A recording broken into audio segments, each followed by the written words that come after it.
Resort में विवाह नई सामाजिक बीमारी। कुछ समय पहले तक शहर के अंदर मैरिज हॉल में शादियां होने की परंपरा चली, परंतु वह दौर भी अब समाप्ति की ओर है। अब शहर से दूर महंगे रिसोर्ट में शादियां होने लगी हैं। शादी के 2 दिन पूर्व से ही ये रिसोर्ट बुक करा लिए जाते हैं और शादी वाला परिवार वहां शिफ्ट हो जाता है। आगंतुक और मेहमान सीधे वहीं आते हैं और वहीं से विदा हो जाते हैं। जिसके पास 4 पहिया वाहन है वही जा पाएगा, 2 पहिया वाहन वाले नहीं जा पाएंगे। बुलाने वाले भी यही स्टेटस चाहते हैं और वह निमंत्रण भी उसी श्रेणी के अनुसार देता है। 2-3 तरह की श्रेणियां आजकल रखी जाने लगी हैं।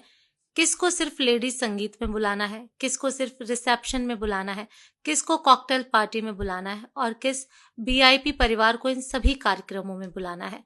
इस निमंत्रण में अपनापन की भावना खत्म हो चुकी है। सिर्फ मतलब के व्यक्तियों को या परिवार को आमंत्रित किया जाता है। महिला संगीत में पूरे परिवार को नाच गाना सिखाने के लिए महंगे कोरियोग्राफर 10-15 दिन ट्रेनिंग देते हैं।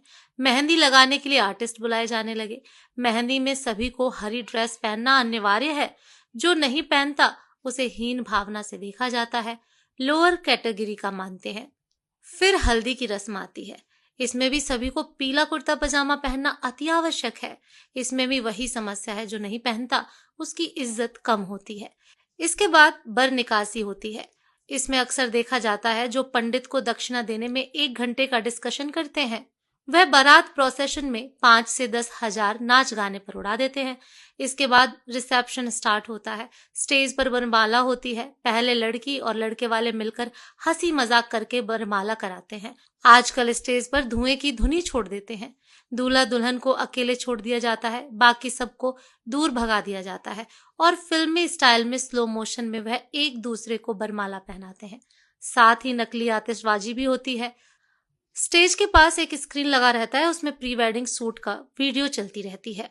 प्रत्येक परिवार अलग अलग कमरे में ठहरेगा, जिसके कारण दूर दराज से आए बरसों बाद रिश्तेदारों से मिलने की उत्सुकता कहीं खत्म सी हो गई है, क्योंकि सब अमीर हो गए हैं, पैसे वाले हो गए हैं।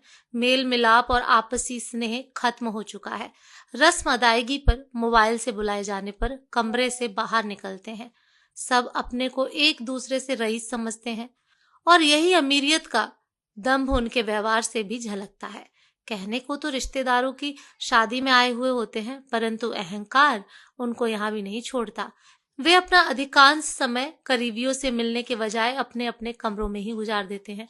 हमारी संस्कृति को दूषित करने का बीड़ा ऐसे ही अति संपन्न वर्ग ने अपने कंधों पर उठाए रखा है। मेरा अपने मध्यम वर्गीय समाज बंधुओं से अनुरोध है, आपका पैसा है, आपने कमाया है, आपके घर खुशी का अवसर है, खुशियां मनाएं, पर किसी दूसरे की देखा देखी नहीं। कर्ज लेकर अपने और परिवार के मान सम्मान को खत्म मत करिए। जितनी आप में क्षमता है उसी के अनुसार खर्चा करिए। 4-5 घंटे के रिसेप्शन में लोगों की जीवन भर की पूंजी लग जाती है।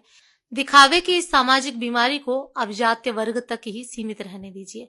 अपना दाम्पत्य जीवन सर उठा के स्वाभिमान के साथ शुरू करिए और खुद को, अपने परिवार और अपने समाज के लिए सार्थक बनाइए। धन्यवाद।